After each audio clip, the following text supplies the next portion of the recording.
And I've come to a place in my heart where I know that it's really not so much about what you want in terms of what you manifest. It's who you are.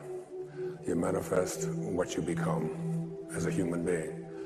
And this program is about teaching you to become the highest consciousness being that you can be, to be aligned with your source, to be aligned with God. And when you are, you become a creator and a co-creator in your life.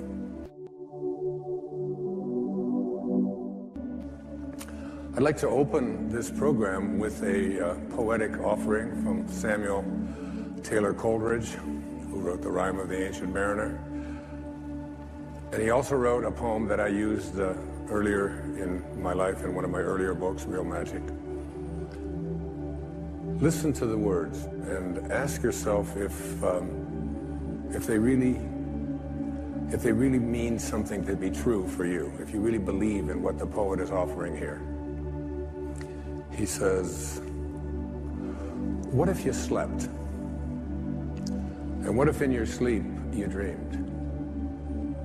And what if in your dream you went to heaven and there picked a strange and wonderful flower? And what if, when you awoke, you held that flower in your hand? Ah, what then? The poet asks. Do you believe that it's possible to bring something from the world of the formless, from the world of a dream, into the world of the physical? The poet was speaking metaphorically, but I am not. This is really a program about applying those words in your own reality. Most of us were raised to become ordinary. And I'm not putting down ordinary, but ordinary is just not good enough for me. Ordinary is you go through your life and you fill out the forms and you pay your taxes and you do what your parents tell you and you're honorable and you're honest and you're a good citizen and then you die. Extraordinary is something very, very different. This is about recognizing within yourself that there's something very, very extraordinary that you haven't been trained to believe in, to come to a place where you can apply it and put it into your life. And I want to say to you that I have been working in my life at living an extraordinary life, and so many powerful things have happened to me I'll be sharing with you throughout this program.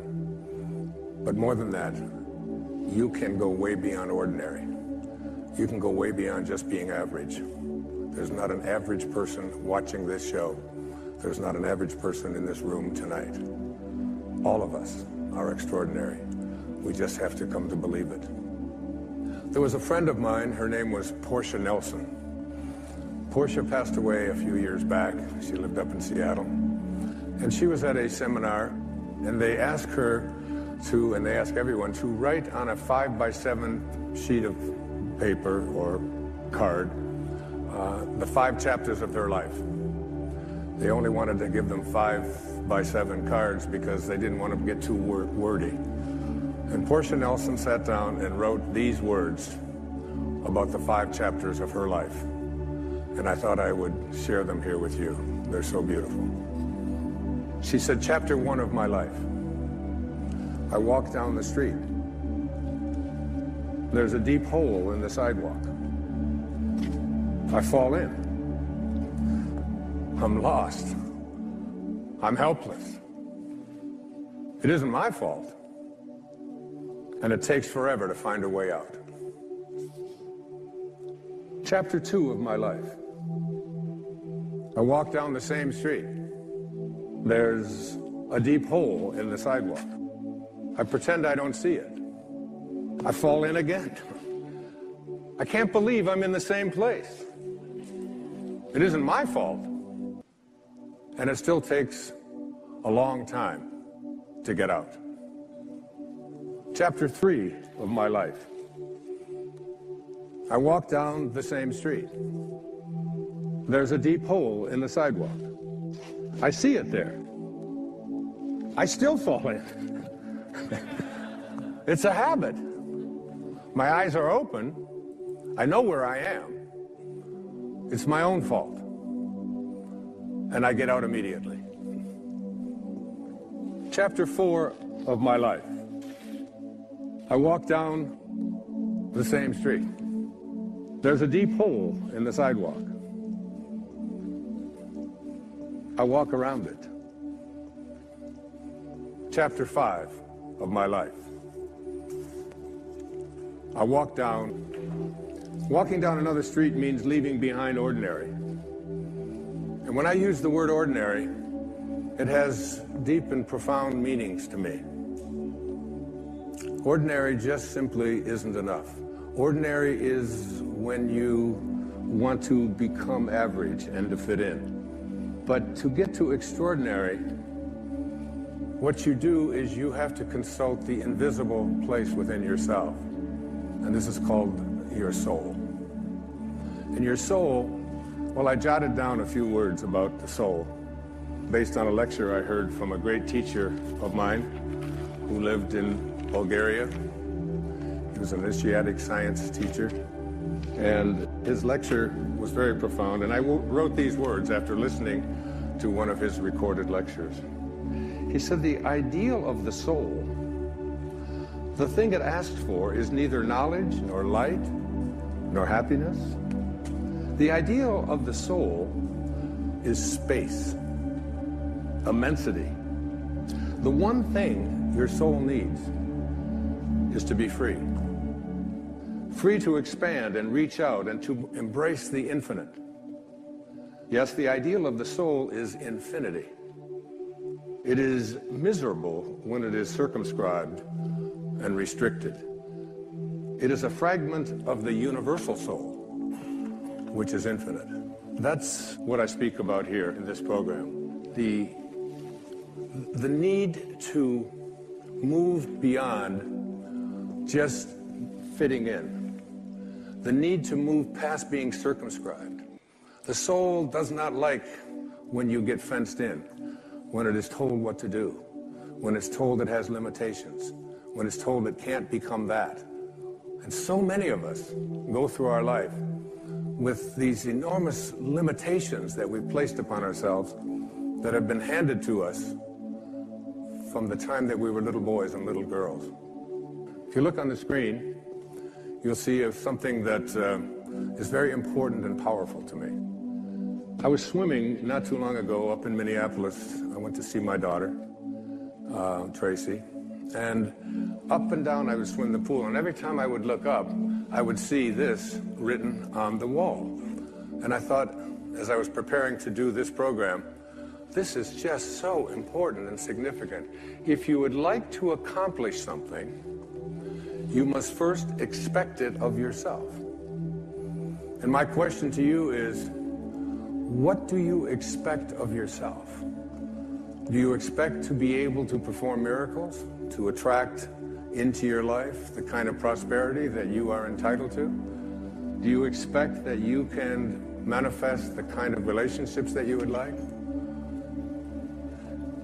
In order to be able to have these kinds of expectations for yourself, you have to make a dramatic change, a dramatic shift. You must change what's possible for you and what you believe is possible for you. But the question becomes, who am I? Yeah, I've been teaching philosophy for 40 years now, either at the high school level, or junior high school level, or university level, graduate school, and now in stages all over the world and in front of audiences such as this, watching at home and here this evening. Who are you? And what is real? My teacher in India, his name was Nisargadatta Maharaj. He was asked the question, Swami, what is real? Master, what is real? And his response was, that is real, which never changes. So what part of you is real by that definition? Who are you that never changes? So many of us believe that we are our bodies. I don't know about you, but this body that I'm in right now is changing all the time, very fast, as a matter of fact. In fact, I, Wayne Dyer, the I that is I, have been in many, many bodies since I incarnated for this first time here on this planet, right here, 71 years ago. And I have been in toddler bodies, baby bodies, teenage bodies, macho bodies, mustache bodies,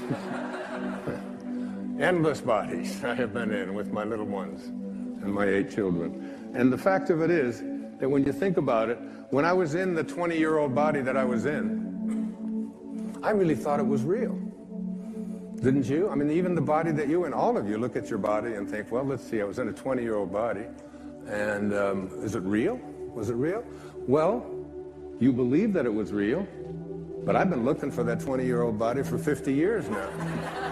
I can't find it. And the fact of it is, the body that you're in right now is not who you are, because it doesn't meet that fundamental definition of what is real. What is real is what never changes. The fact is that who you are keeps occupying new bodies every single moment that you are here on this planet. There was a great poet. Her name was Emily Dickinson. I feel like she must have been a sister, a soulmate of mine. She once had a poem. She said, holding up a handful of dust, she would reach down and say, this quiet dust was gentlemen and ladies and lads and girls, was laughter and ability and sighing and frocks and curls.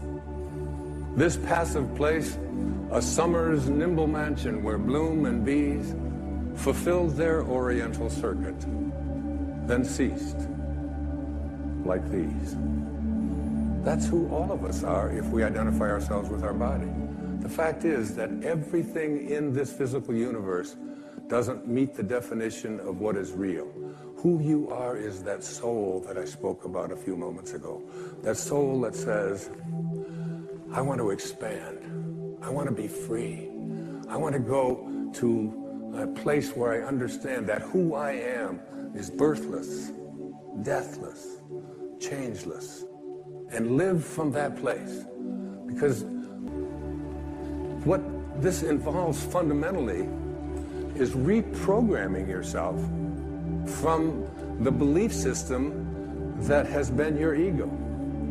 The part of us that has come to believe that who we are is what we have, and who we are is what we do. And who we are is what other people think of us, like our reputation. And who we are is separate from each other. And most egregiously, who we are is separate from God, from our source. And so we've been raised and taken out into the world and said, go out there and prove who you are by achieving, by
by getting other people to like you. I wrote a book and did a film not too long ago called The Shift. And in there I spoke about and used these words. The direction we take in life is far more important than the place that our ego parks us in this present moment.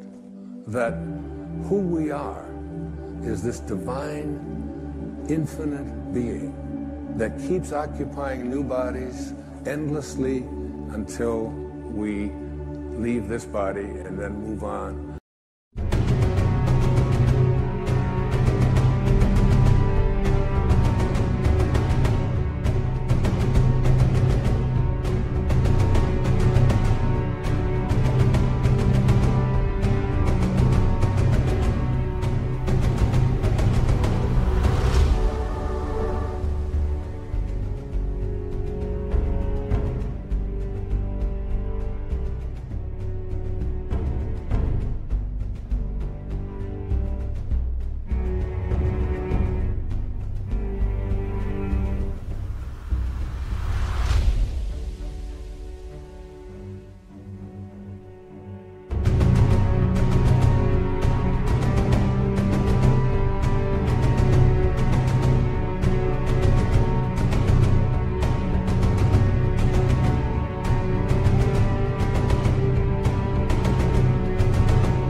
And there is no beginning, there is no end, there is only now, each and every one of us. So the soul, the part of you that is extraordinary, the part of you that came into this world and knows, I can be anything, I can do anything, I can accomplish anything that I place my attention on. Because if you want to accomplish something, you must first just expect it of yourself.